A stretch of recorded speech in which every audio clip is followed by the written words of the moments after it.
I'm your host, Megan Harvey, and on each episode, we'll be diving into the stories of the bold, creative, and inspiring women who are shaping their communities, whether it's out on the trails, in the arts, in business, and beyond. Trailblazers was created by photographer Laura Santo, and she's behind the vision, edits, and magic of the show. Thanks for tuning in, and let's get into it.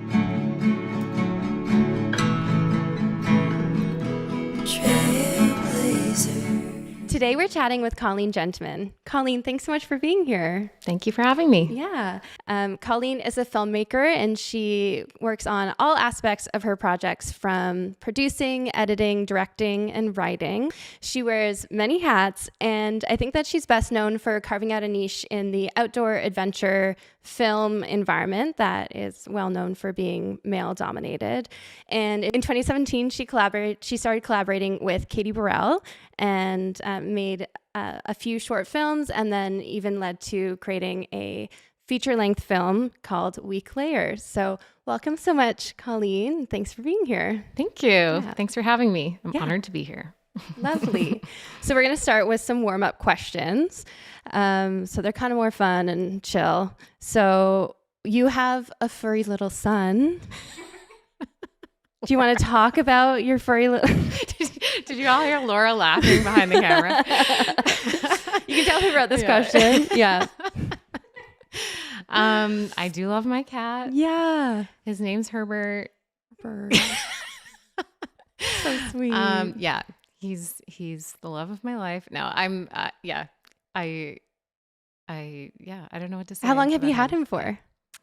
I got him during COVID. Okay. Yeah. And you were trauma bonded during COVID, probably. Oh, yeah. And I had been traveling so much for work. Actually, I was filming Coach with Katie and we were on the Free Ride World Tour. We were like traveling all over Europe and we went to Japan, we went to Andorra, and I was in Verbier, Switzerland. When COVID COVID happened. hit. Yeah. And then I fled and went home and all of a sudden my whole world just went whoosh. And I lost all my work and I didn't know what to do with myself and I got a cat and it was the best thing I ever did. Yeah. And yeah. Nice. My greatest accomplishment. Yeah. Yes. Yeah. No, I'm just kidding. But I do, he's pretty awesome. I never was a cat person. And then, you bond with them and then you're just like, you're the greatest thing ever. So, yeah. I don't think there's any non-cat people. There's just people who haven't bonded yet with the right cat. Yeah, for sure. We could move on. Yeah.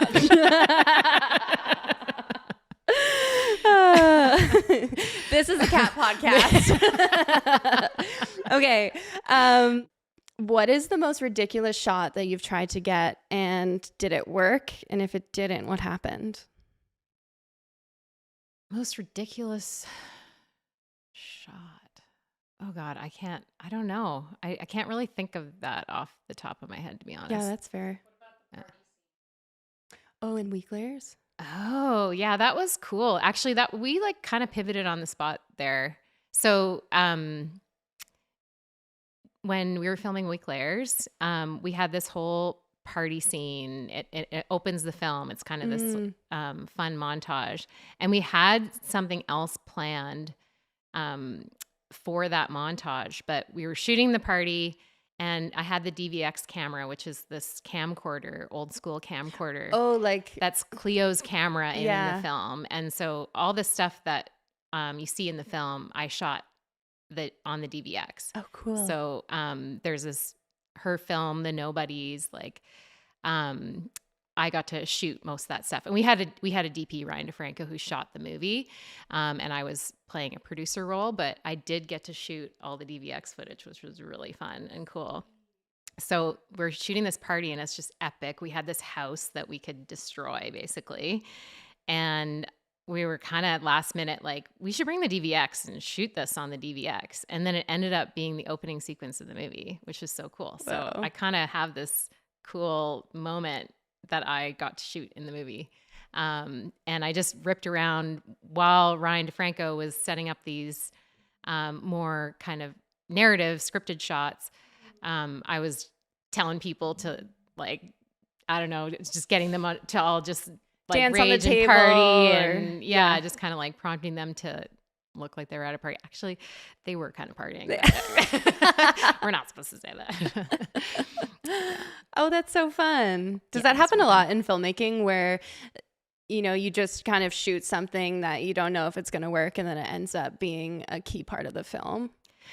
Well, in doc film, I think you're always looking for that kind of, and when I'm working with Katie, we have this joke of like never stop rolling, because especially with her, she's so good on the fly, like improvising, and as soon as you turn the camera off, it's like something amazing happens. So True. we have a joke of like never stop rolling. It's kind of my mantra. So I do roll a lot, but you also don't want to totally do that all the time, because then you end up with a mountain of footage in post to deal with. Yeah. So you're looking for those moments that, like, I don't know, are going to really tell the story.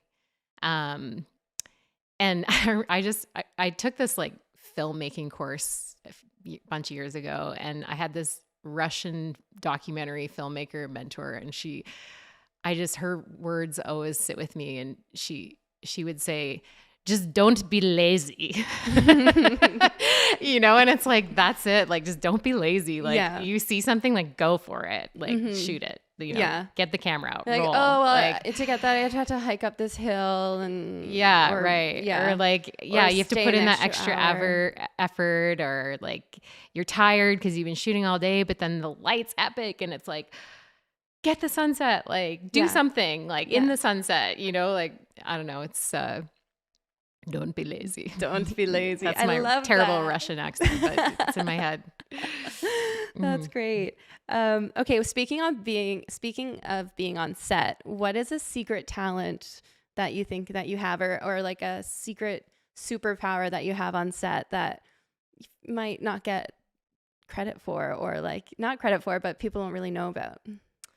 I don't know if it's a secret, but I do feel like a strength I have, and something that I've maybe worked on is just staying calm on set. Not always, maybe things can get tense, but I think when you're working with people, you, especially in doc filming, you want them to feel at ease with you. And it's intimidating and nerve-wracking to be on camera. So you always want to be, as if you're freaking out inside, like, you always kind of want to show up calm and collected, and be the level head on set. So I just really try to do that, and make people feel at ease. And I feel like that's something that I've worked on. I'm really conscious of, and I do my best to make people feel comfortable. That's so important. You're making me feel very calm right now. Good. Even though I should be making you feel calm. Tricking you. Laura, you feeling calm over there?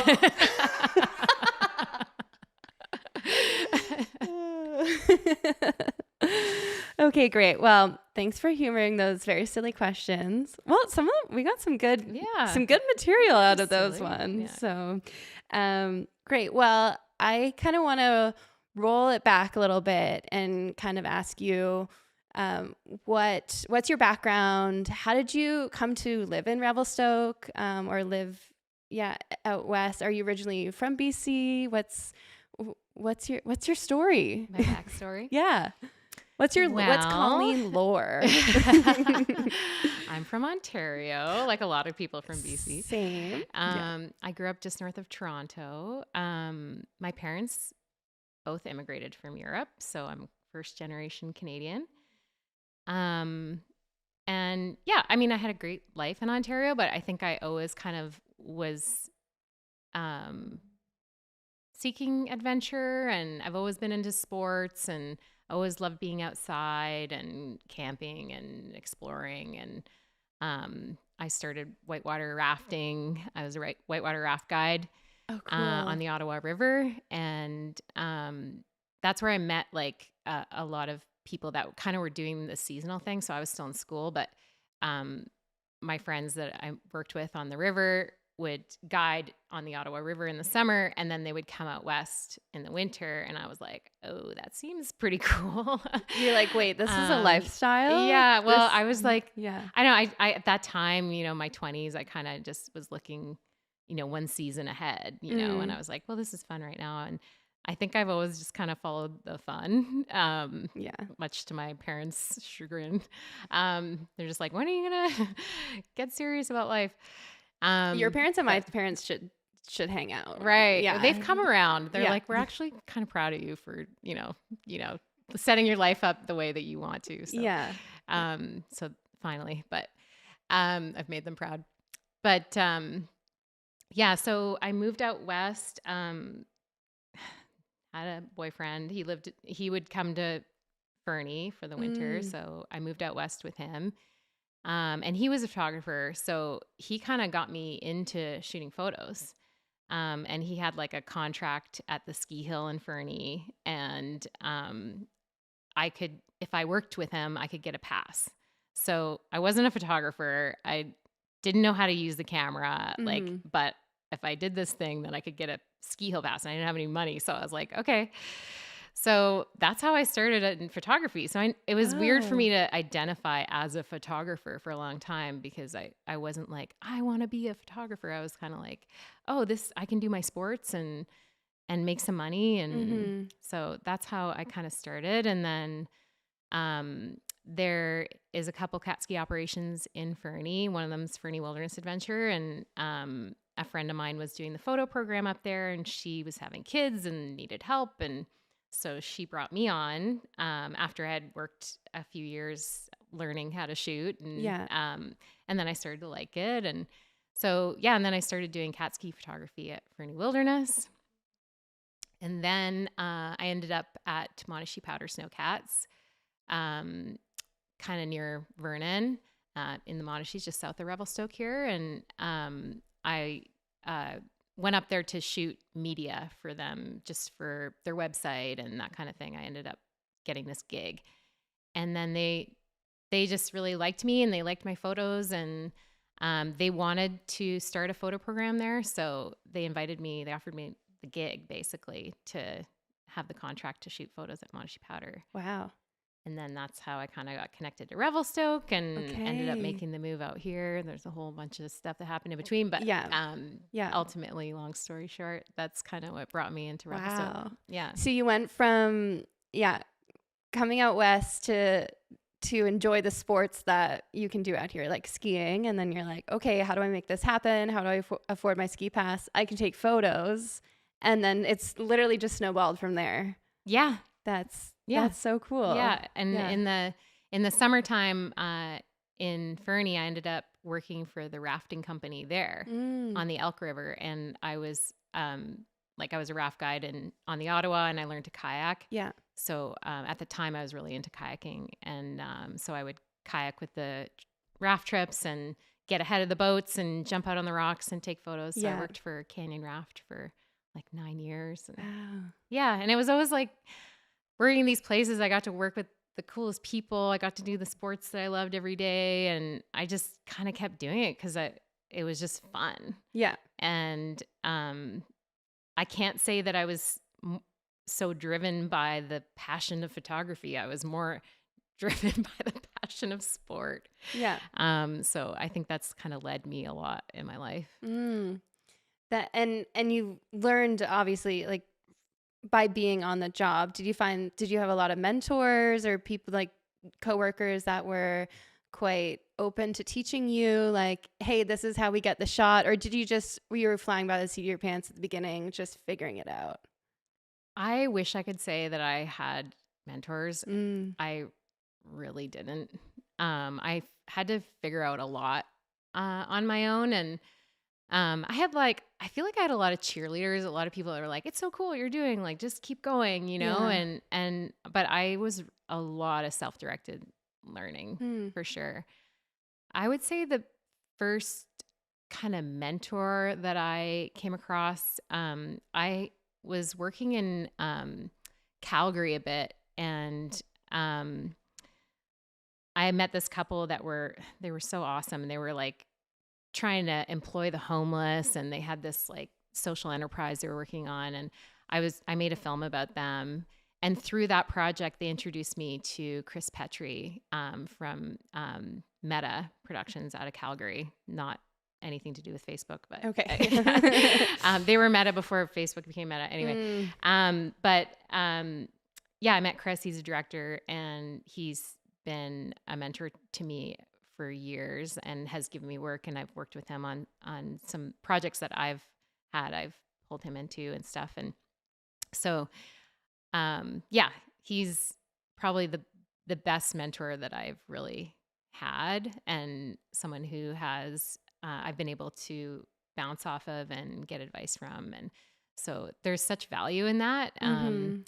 And yeah, I wish I had more. Yeah. And I think in the position that I'm in now, I feel like I do have something to offer, and I try to give that back a little bit, and I try to help people where I can. Yeah. I have still so much to learn, but if I can help someone, then I try.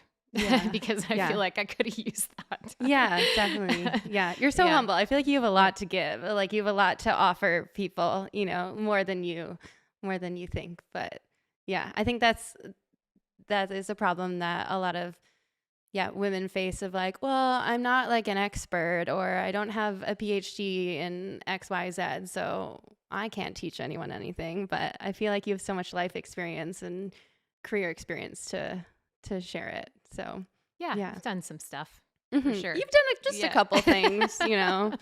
Yeah, I've been around for a while. So yeah. It's just the way life goes. Yeah. And in looking back at, you know, the different projects that you've worked on, looking back at, you know, Colleen in her 20s, just picking up a camera for the first time, can you think of a moment that really made you realize filmmaking was a career for you?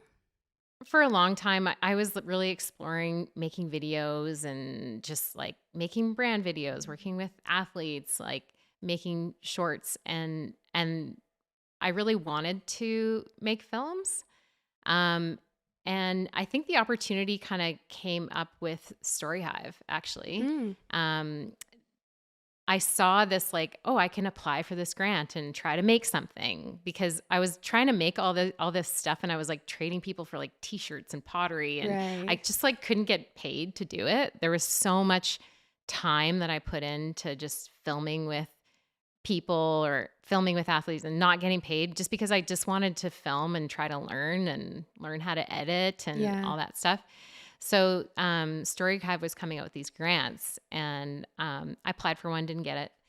And then I actually met Katie Burrell on a hiking trip, and I was aware of these StoryHive grants, and we were on this hiking trip, and she had like all these ideas. And when I came back from the hiking trip, I had an email in my inbox from StoryHive, and it was like a $10,000 grant to make web series, or a pilot episode for a web series. And I just spent all this time with Katie, and I sent it to her, and I was like, what do you think? Should we just do something like, and at the time she'd been playing character on her Instagram, called, like, it was like a spoof influencer, basically. So we made Influencer, which was a spoof on social media influencers, which was kind of the first thing that we did. And I don't know if that's like the moment I knew I wanted to have a filmmaking career, but I think it's the first time that I kind of made something and learned so much and figured out how hard it was and persevered through something, because it was hard, and it was like a total mess at one point. We didn't really know what we were doing. We made it way too complicated. Like, the biggest lesson I learned out of that is like kind of keep it simple. And yeah, I don't know. And then after that, I got a bit of a bug, I think, of like trying to find funding and trying to make stuff. And then I wanted to make my next project, which led into Dream Job, which is also funded by TELUS STORYHIVE. So I think like truly StoryHive like gave me the opportunity to explore and sort of break through into my filmmaking career. Right. Yeah. That's great. Like realizing, there are resources out there to help tell the stories that you want to tell, and giving you the reason to, I don't have to trade a pottery lesson to make this video. I can actually, pay my rent by making this video, I think is, or a even shift. just keep your head above water or pay for the production itself. Like, I think a lot of times with these creative projects, people come in with a lot of excitement and energy. And it's like, this is such a cool story and I really want to tell it. And I don't care. I'll just do it for free. And then it's like, it's so much work and so much time and energy and output that I think the fire dies down like pretty quick when you don't have any money. Right. Like funding is so key. Yeah. So partnering with people that can find money too is a good trick. Yeah. Now that's a superpower. Yeah. Yeah. Grant application writing and all that kind of stuff. Yes. Yeah. So you said that you learned a lot making Influencer. Mm-hmm. Is that the project that you think you kind of cut your teeth with, like that you learned the most on, or is there like a different project that you're like, oh, that one I could write a book of like what to do and what not to do, like Colleen's Guide to Filmmaking? I think every project I have learned a lot. Yeah. And I think that's what I like about it, filmmaking. Yeah. And I especially early in my career, I was kind of like, every project I was like, okay, what can I kind of work on here? Is it sound? Is it editing? Is it lighting? Is it, like what's the thing that I'm going to try to just like watch some YouTube videos on, or ask somebody about, how they do it, or read more about my camera and learn more about my camera, before the shoot, so that I could like apply something that I learned. That was a bit of like a process that I have had, and I maybe drifted away from that a little bit. But when I was early in my career, I was just kind of always like, you have to always be learning. Right. Influencer was huge learning experience, because it was the first time I'd done like kind of a more narrative style thing, or and just like the storytelling piece of it, lighting a set, like all these things. Like, I mean, watching it now, I'm like, it's so janky. We really just didn't know. Yeah. But we tried, and, like we made something pretty funny. Yeah. And it's hilarious. We put a lot of effort into it. And I mean, it was like, I made tons of videos and stuff, but I'd never made anything like that before. Right. So I think when you kind of go into a different style of, what you're producing, like then you're like, when it like Week Layers was like also a whole different, you're like leveling up. Yeah, totally. And I mean, Influencer, and then like Dream Job was a little more smooth because I had like worked out a lot of stuff, like a lot of methods and editing techniques and all that stuff. But it was still hard and took a long time. And it was a lot of work. But and like, what kind of team, like, so was it just you and Katie working on Influencer, or did you have like some others that you would contract in to help? Like, I'm trying to get a sense of like how many people you're working with and how many people you're trying to like herd in directing this project from start to finish. Well, with Influencer is pretty much just Katie and I. I think we had some people come in, like my friend Anne came and did sound, like just, people would just help out. Yeah. But we just produced it ourselves, and just wore many hats. You just kind of have to, like, you're just being a scrappy filmmaker. And then with Dream Job, it was mostly me filming, and then we brought in a couple second filmers and like a drone guy, and we had sound. We had Matt Mataloni come and do sound, which was great. So the team usually, I mean, the biggest maybe is like 3. Wow. So you're doing like, you're literally wearing so many hats. You're doing almost every part of the production. A big part of it. Yeah. And then I would edit them, but then we would Right. bring in like, someone to do sound and someone to do color and that kind Right. of thing. So you have Yeah. people that kind of pepper in here and there, but when you take on these projects, I think if you're the driving force, you just end up like doing a lot out of necessity. Yeah. So I have worn many hats, and I think I know many sides of small productions. But I would like to specialize more. So that's kind of what I'm working on now, is like trying to like funnel in a little bit more as a DP, director of photography, or cinematographer. More so, but all I'm doing right now is editing. So I don't know. Maybe that's what I'm supposed to do. You have a vision though. You're like, okay, I see myself in this role. I think that's, I'm just sort of trying to follow what lights me up. And I think that when I'm shooting, that's when I'm feeling the most excited and like interested and alive. And so I want to follow that. Yeah. That's great. And speaking of that, like, what lights you up and in the process of creating something, or I guess I'm going to rephrase that.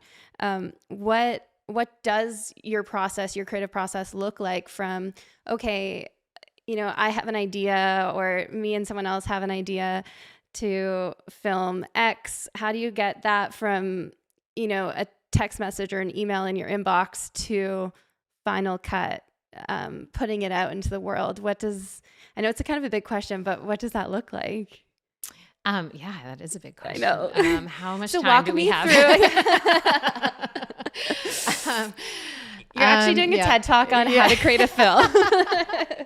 I'll give you the Coles notes. Yeah, I guess like more from the creative perspective, less on the logistics and more of like, okay, this is my idea. How do you have an idea and birth it into the world? Manifest it. Yeah.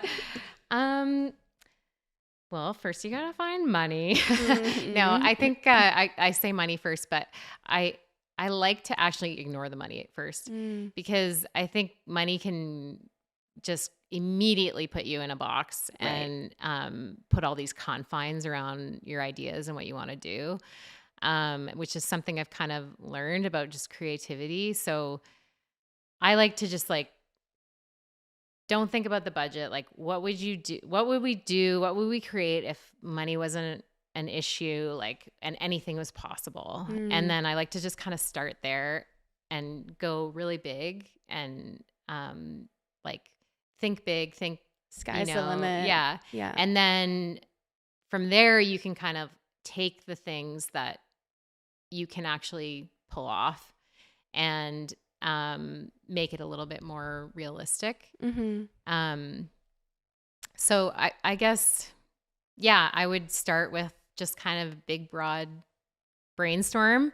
And I think I can really just speak to doc filming. I did, help produce Week Layers. I was one of the producers on Week Layers, but which was a narrative feature. But I would say more of my expertise is in doc filmmaking, and can speak a little bit more to that. So my process with doc filmmaking is to just kind of, think broadly, think of all the ideas. And then it's sort of trying to find the story and who are the individuals, how much access do you have to those people? What kinds of things can you do? Like, what kind of environment can you create so that you can capture the story? Because like just having like a talking head and throwing some B-roll in is like not that exciting of a documentary. You want to kind of see things happening in real time. So it's like, how can you put your characters into a position where they're having to, be confronted by things, or I don't know, bring them back to a place where their story happened. Then you want to kind of create, what are you going to film? How are you going to see this visually? And I think as I said before, I really want to focus on us being a cinematographer. So now I'm starting to work with directors and not trying to wear all the hats, and work with a producer, work with a director. So they come to me with their vision, and then I'm trying to see it on the screen. Like, okay, well, so my brain always goes to like, okay, how do we capture that? Like, how do we see that visually? And then you get a whole big pile of footage and and often I do edit my own stuff, but it's not necessarily something I always do or want to always do. Yeah. It just kind of happens that way out of necessity sometimes. You're like, no one else is going to do it. Yeah. So. Yeah. Or they're not going to do it right. Yeah. No, I'm just kidding. Yeah. So then I think in the editing, you have a whole, you kind of go in with a plan, but it rarely turns out the way that you actually plan it to. Yeah. In my experience anyway. I'm sure other people maybe are more clear, but I usually just approach things with like, okay, I have this plan, but I'm totally open to pivoting, to adapting, to seeing a thread that I want to follow. Like there's this, you need to have this space for like mystery and, like the unexpected. Yeah. And allow for that to grow and take shape. So, I would say that's like the biggest part of my approach and process is to like be prepared, have a plan, but once you're there, it's like you're still looking. You're still looking for the story. Mm-hmm. And if something comes up, you got to be like, are we going to chase that? Like, actually, this might be a better story. Or you meet somebody and you're like, oh, they need to be in this film. Like they have a lot to contribute here. So you like pull people in or. Yeah. It's like be as prepared as possible, but also be mindful of the present and what's happening and where it could go. Yeah. And like just be ready to adapt. And don't be too like locked into what you think it should be. Yeah. Do you have any specific moments that you're thinking of like, oh, when we did Dream Job, we were going to do X, but we ended up doing Y or something like that? Yeah. What are some fun stories? Well, I mean, I don't know if I have like a very specific story, but Dream Job was that. Like, I had this idea, I wanted to, with Dream Job, I wanted to lift up women in the industry, in the ski industry that were carving their own niche and doing their own, doing it their way, doing it uniquely feminine was kind of like. Would you say they're trailblazers? Yes, absolutely. You should have them all on this podcast. Leah Evans, Diney Harrison, and Christina Lustenberger. And I would say they all are trailblazers. Mm-hmm. And that's why I was drawn to them. And I really wanted to kind of like, uplift them. And I had worked on Influencer with Katie and she's so funny. And I was just like, I would love to make this funny. Like, can we bring you in and somehow bring humor into it? And my original idea was to kind of do a late night talk show style thing where Katie interviewed them on stage. And then I kind of realized, I'm like, these women they're outdoor people. Like they're not in their element sitting on a stage. Katie's in her element sitting on a stage, but we need to go into their environment. So that was sort of a realization that I had. So then I went and filmed with each of them in their environments. I went to Mustang to film with Diney. We had the blondes involved, got them to come to Mustang too. I went to a backcountry hat with Christina Lustenberger. And then I brought Leah Evans up to Monashee Powder Snowcats and got her skiing out there. And then we brought Katie in to the environment to like bring in the humor. Yeah. Bring her along for the ride. Yeah. And I think the funny thing is like, I really feel like I wanted to like boost all these women up and Katie was sort of this conduit into their stories, which I believe we achieved. But at the same time, I think Katie kind of stole a show. She's so good.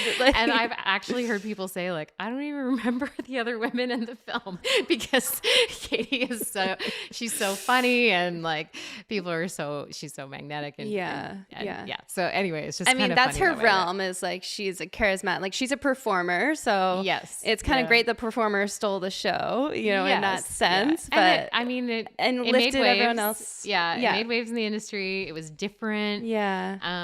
And I think it did give, you know, these amazing women like Leah Diney and Christina, like some, you know, just gave them kudos. And totally. And I think the humor that Katie brought in was really refreshing, and people were just loved it. Relatable. Like, I was really surprised by that. Yeah. That how well received it was. Yeah. Which was really, really cool. Mm-hmm. Yeah. And I feel like Dream Job, out of everything I've done, has been the biggest sort of launching pad. You asked me before of like if there was like a moment in my career that I felt like filmmaking could be a career for me. And I think that actually kind of launched my career as a cinematographer and editor. Because after that, Katie got a lot of recognition, and that's what really started our working relationship.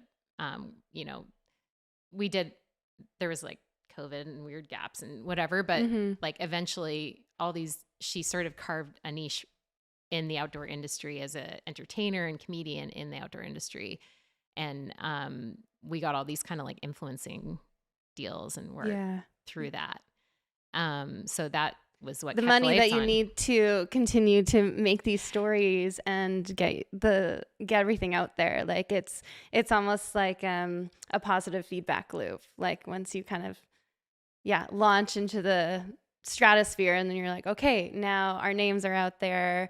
We're getting opportunities that we might not have known about before, or people didn't know about us. Yeah. I mean, the key is having an audience, right? Yeah. So we found the audience in the outdoor industry. And I think like filmmaking as a career is kind of, I remember reading that question and I was just like, I haven't really made that much money making films. I don't know if I've made any, actually. No, that's not true. But it's, I've definitely like more so supported myself through other video projects, brand deals, and like tourism projects, and you know, other things that I've done with Katie. Yeah. And the films is what I really love to do, and is more the passionate side of it. And I've made some money doing that, but it's you got to kind of, that's why I wear many hats. So that's why I take on editing projects or whatever. It's like whatever you can do I do some directing, I do some producing. Well, I don't do much producing anymore, but that's what you just have to kind of like juggle. Yeah. To make, that's what I've had to do anyway. Maybe not everyone has that same experience, but I've maybe just felt like I've had to take on a lot just to survive. Right. Yeah. I think it's important that you're open about that you talk about it, because, you know, from what I see on Instagram or social media, or, you know, even just like knowing of you in the community, it's like, oh yeah, Colleen, like I think of you and you're so successful in my mind, and you are, but you know, there's always, okay, you pull back the curtain and you're like, I'm working like a dog here. You know, I'm like really hustling my butt to make these projects happen. And yeah, as you were talking about all of that, I was just kind of reflecting my own mind of, the first time that I saw Dream Job, I actually saw it in Ottawa. I used to live there. And I had never been to Revelstoke, but I'd always have a dream of moving out west. And so I was at some film festival, we watched Dream Job, and I was like, who are these women? What is happening? How can I do this? And then, you know, I ended up visiting Revelstoke, moving here. I, you know, work with Leah Evans, coaching with girls who ski now. I'm like, I now see myself living the kind of life that I saw in Dream Job. And not that it's like, oh, I watched Dream Job and now I live here, but it definitely, like, watching that kind of media is like so powerful. And like, you watch these women doing awesome stuff, like skiing down big mountains, or just taking up space in the outdoor industry. And I'm like, oh yeah, okay, maybe I could do that too. So It's just, it's very, it's kind of a full circle, surreal moment right now. I'm That's like, cool. I'm talking to Colleen. That's so cool. I love that. I've actually, I've heard a few people say that, like that they, and Katie's had that feedback too, where people were kind of like, it inspired me to like, go follow where I feel like my heart wants to go. And totally. I think that's awesome. Yeah. That's so fun. I'm glad that you shared that with me. I just love that. Yeah. I know. I can picture it. We were in like a brewery in Ottawa, and I was like, my mouth was on the floor also from laughing out loud. I was like, this is so cool. So that's great. It's very funny. Yeah. Growing up in Ontario, you did a lot of whitewater rafting. You moved out west. So obviously you knew how to ski, or you probably relearned how to ski when you came out west. But being an outdoorsy person, someone who loves adrenaline and being in those kinds of spaces, and how has that lent itself towards filmmaking? I think I maybe touched on this a little bit before, but I think I've just been led by sport a lot of my life. When I was younger, I was always in sports. I played baseball. I was on the track team. I was on the wrestling team. I was on the pole vaulting team.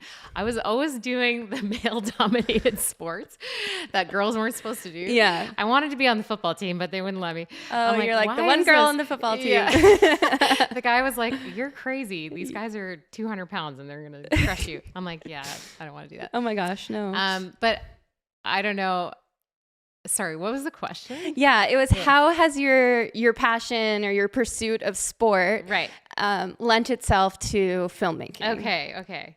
I was going to get into the fact that I have 2 older brothers, and I think that has always kind of been a part of who I am. Right. You know, a bit like competitive. Yeah. I can do anything that you can do. Yeah. Keeping up with the brothers. Yeah. Which you see a lot of, whether it's on the skin track or out mountain biking. It's like, oh, I can keep up with the boys. Like, yes. And I can do what they can do. And I don't know, I was always drawn to things that girls weren't supposed to do. I'm like, well, I want to do that, Yeah. But, I forget the question again. No, that's okay. I started talking. Oh yeah, how sport has led my filmmaking. Mm-hmm. Yeah. Yeah, I think I was always led by sport. So when I went to school, I did an undergrad degree or whatever. Couldn't wait to get out of school. I played rugby in school, which was fun. And then I started working on the river, and I just wanted to, I don't know, I just always wanted to be doing sports. You're not the kind of person who's going to sit in the office unless you have to edit through hours of filming, but that's so that you can get back out there into the outside. Yeah, I think, well, I mean, where I am today, I'm I don't know if I ever would have really envisioned that. I wasn't sort of looking that far ahead. I think I was just kind of oh, I want to do this. This is fun. Right. And so that's what sort of drew me to raft guiding. And I'd been, I worked at camps and did a lot of canoe trips and stuff like that. And growing up, my parents had a sailboat on Georgian Bay. So I sailed and I still love sailing. I would love to just get on a boat and sail away.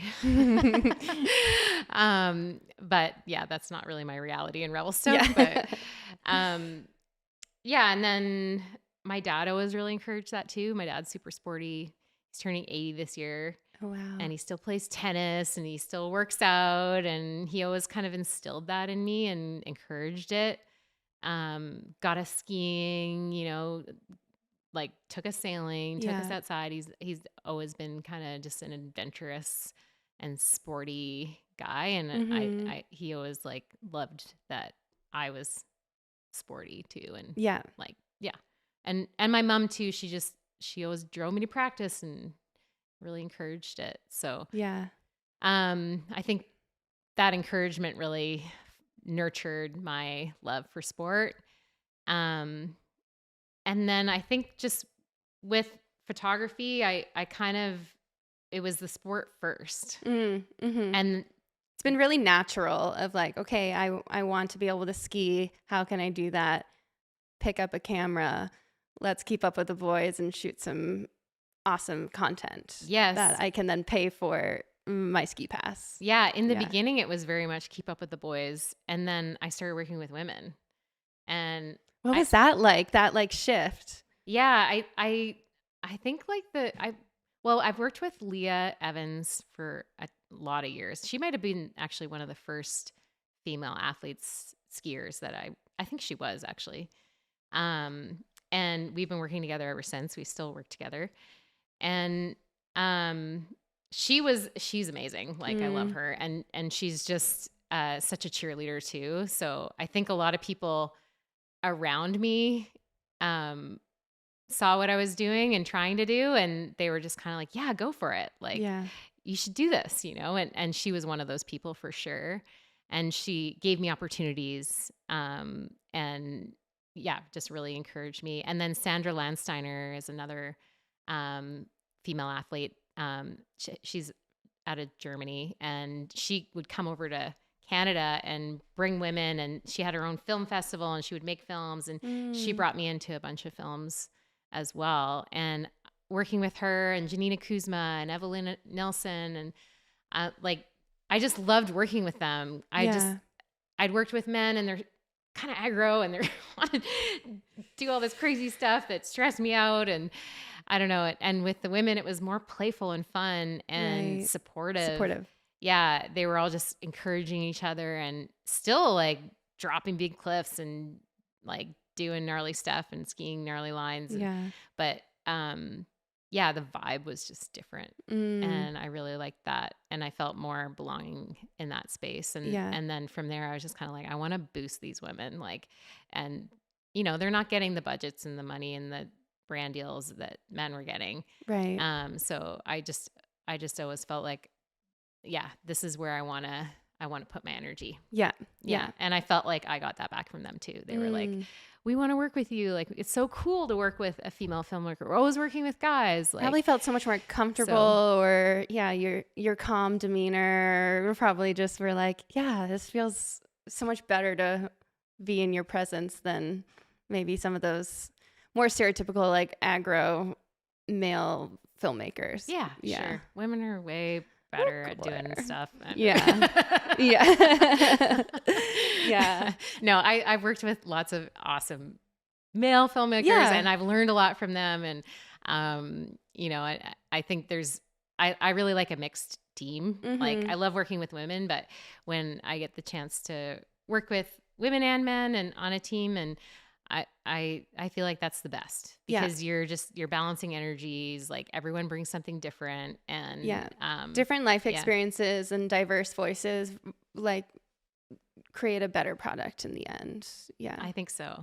Especially when you're trying to reach out to an audience and connect with audiences. Like, the more diverse people that you have working on a project, like, you never know how that someone working on the project can infiltrate the story to then connect with someone in the audience. Does that make sense? Yes, for sure. I think everyone brings something different. Like, I see things a certain way. And if I'm working with another male filmer or something, like, he might just have a whole different background that leads him to see things totally different, you know, and we can learn from each other. And I love working with teams. Like, that's been, something that as I've moved along in my career, the team is getting bigger, mostly on some of the bigger projects I've worked on. And everyone has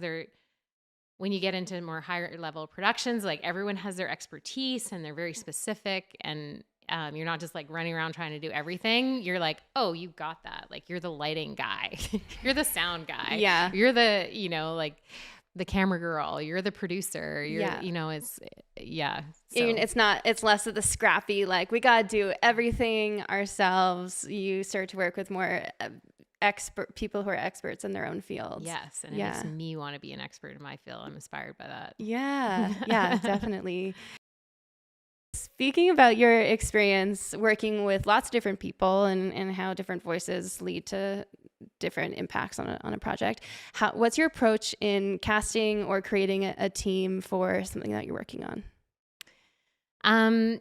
Well, I think lately I've been more so brought on to projects, and then I'll have like an influence on who's on the camera team, or maybe who the editor that we bring in. We all kind of like talk about it, and I think mostly it's kind of just more of a vibe. It's like, does this person fit in with this project, and like the nature of this project, and do they fit in with the team? Like, are they fun to work with? Are they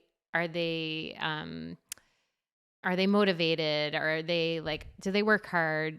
Are they nice to be around? Yeah. And are they here for the team? Sometimes people are kind of just like there for themselves. Right. So I think that's really important. And I think having a range of different, like just different kinds of people, male, female, or whatever, different backgrounds. Yeah. I think that all contributes to like having, a different kind of holistic approach to a film. It sounded kind of weird. No, I think it makes sense. Yeah. Like I don't know, I guess, and you have people that you work with that you have worked with before, and then I'll be like, oh, I really liked working with Danny and I want to work with him again, I like worked with Laura as a photographer and I want to bring her out again because she's like, she comes up with good ideas and she's, what's the word? Has good initiative. And so, I don't know. I think I guess I tend to gravitate to what I know, or I ask other people if they know someone who would, the nature of this project is we're dealing maybe a sensitive subject matter. Is this person going to be sensitive to that? Right. Yeah. So, or do you just need like a rammy, like drone pilot that can, Yeah. You're like, we have 2 hours, so we got to do this. Yeah. Go. Exactly. Yeah. So. What advice would you have for a young, let's say a young woman who is looking to become a filmmaker, or wants to learn more about, or wants to get more involved in the outdoor filmmaking space? What advice would I give? Or like, you sit down for coffee with young Colleen in her 20s. What would you? Yeah. I think like there's so much interacting with people and different personalities and like managing people in a way. And I think maybe like psychology is like a little underestimated. Like if I would have studied that more in school, like I used to think that was not important, like the social skills. Yeah, the more social sciences or but I think there's like a lot of merit in that. And I don't know, I filmmaking like got me to start going to therapy. And I maybe should have started sooner. And so I just go to therapy. Yeah. Start going to therapy early. Yeah. And I would say too, like, do it if you love it, but like it's not an easy road. Like I question it all the time. I'm still kind of like, should I just go to veterinary school or do something else? Is there another career path for me? But I always kind of come back to it. I'm like, this is actually so perfect for me and where I belong, and it hits all the things that I am. Like in a way, it's just I landed here for a reason. So I would say, don't force it, but if it's calling you, like if it lights you up, then follow it. But if it doesn't, like it's hard, and I've watched people walk away from it because it's, I think, maybe romanticized in some way, or you have like a dream, or you see all the when Dream Job came out and we had all this attention and all these, like, and that's all this sexy stuff, but it's like, there's so much grinding that goes on behind the scenes that nobody sees or understands. And anytime I watch a film, I'm like, someone worked really hard on that, even if it's terrible. They worked really hard on that, Yeah. And I see all that work, and a lot of people are just kind of like, oh, that sucked, but they don't see the pain that comes behind it. And that's like where, when you're in like the editing pain cave, where you have to tap into, okay, why am I doing this again? Right. It's like, it lights this fire in me. It's something that I feel very strongly about, that I feel drawn to. You mentioned, like, before we started recording, that you were talking about intuition and working to trust your intuition more and speak up when it speaks to you. And I thought that was really interesting. That's something that you're working on, or that you're thinking about, of, just trusting that voice inside your head that's like, okay, whether it's saying like, okay, maybe we should use this camera instead of that camera, or there's a reason why I'm making films, and it's because this little voice in my head is telling me like, this is what I want to do. So, yeah, for sure. And I think I've learned that lesson a lot in my life, where I've stayed silent and regretted it, like a lot, like on shoots where you're kind of like, oh, we should be doing it this way, or oh, I should be standing over there, or like, and then after, I'm just like, why did I do that? Like, why didn't I just follow that thought that I had? And now I'm in my wise years, and I'm like, be wise. Like, I'm in my wise years. Like, just like, listen to yourself, trust yourself. I've had a lot of experience. I have a lot of intelligence that I've built over my life. And I'm just like, just trust yourself. And there are blocks to your intuition. Like, there is fear, there's anxiety, there's things that make you doubt or question yourself. There's, our tendency as women to people please, where you're kind of like, I don't want to rock the boat, or like, this guy has his plan and he wants to do it this way, but I think we should do it this way. It's like, well, speak up at least, at least share your thoughts and share your ideas. And maybe he's right, but maybe you're right. And maybe he'll see that you are, or maybe you can try it, and, and then, good things can happen. And even if you're wrong, at least you listen to yourself. Yeah. And just, it's like a muscle you gotta train, like, so I'm working on it. Yeah. Can you think of a moment that you're proud of yourself that you did speak up? Like, is there something that happened in shooting recently, or, I don't know. I can't think of a specific example off the top of my head. Yeah. But I feel like it happens a lot. All the time. Yeah. And you can't be like, oh, at 4:32 on Tuesday, I did this. Yeah. It's more of like it's just like, you're making decisions all the time. And you're like, you just kind of have to be like, okay, this is the right thing to do. I know it is. And when you're early in your career, you might not have that confidence or knowledge yet. Yeah. So it's not always like that you can listen to your intuition just all the time, like you just maybe don't have, and I still have lots to learn. Like, I don't think I have all the answers. I don't at all. But I think sometimes I do.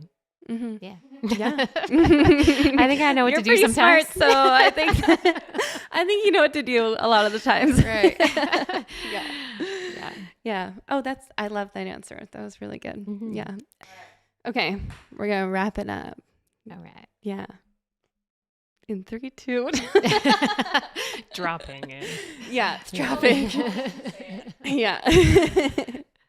What's my drop-in routine? My drop-in routine is before I go, I always say, time to shine. And then I go and I ski. Oh, Katie and I have this mantra: we sparkle, we shine. Because when you're dealing in a male-dominated industry, you got sparkle and shine. There you go. That was for you, Laura. That was perfect. Yeah. Well, thank you. Yeah. Thank you so much for sitting down with me today and chatting about your experience throughout your filmmaking career, how you came to be in Revelstoke, and how you've kind of followed your passion for sport, and it's kind of led naturally to this more creative side, tapping into your creative personality and building a career. It's really cool to see and to hear you reflect on. So thank you so much for sharing all your insights. And you're in your wise years, but you're sharing it with people, which I think is so important. So that made you sound old. I didn't mean to make you sound old. I'm kind of old. It's okay. No, you're not old. No. I'm embracing it. I'm sort of trying to embrace it. Yeah. Thank you for having me on the podcast. Thank you for having me here. I'm honored that I'm considered a trailblazer. I don't know if I necessarily see myself that way, but I appreciate it. And I just kind of want to try to give back any way I can. Yeah. We appreciate it. Yeah. And I'll see you at the gym sometime soon. Yeah, CrossFit. Yeah. If one of these questions was what's one thing that a lot of people don't know about you, and it's that you crush at the gym. You crush hard at the gym. You gotta keep up with the boys. Yeah, that's important. Cross training. Actually, you gotta keep up with the girls, because most of the time I'm chasing around these like incredible women athletes. So I say keep up with the boys, but actually it's keep up with the girls. With the ladies. The girls, especially in this town, even just the normal ass moms are like, the normal moms. I can't say swear words. Yeah, it's like a particular brand of like Revelstoke fit. That's like, it's truly incredible what some people do. And they're just like, I just went and I skied the fingers before work this morning. You're like, oh, okay. That's like a big day for me. But. Yeah. Easy day for you. Okay. Yeah. Okay. No, it's incredible and inspiring, and it always pushes me. So that's what I'm thinking about when I'm on the elliptical, or not the elliptical. Oh my God. The assault bike. The assault bike. I'm like, gotta keep up with Christina Listenberg. I'm just kidding. I don't shoot with her. She's too hardcore. That's good. Thank you so much to Colleen for joining us today. We had a really great conversation, and I hope that you enjoyed it as much as I did. And thank you for tuning in and watching. And if you liked the episode and want to share it with a friend, please do. And take good care, and we'll catch you next time. Trailblazer. Hello. Da-da-da. There's like a whole family of chickens out there. Oh my it's crazy. God, there's so many chickens. Yeah.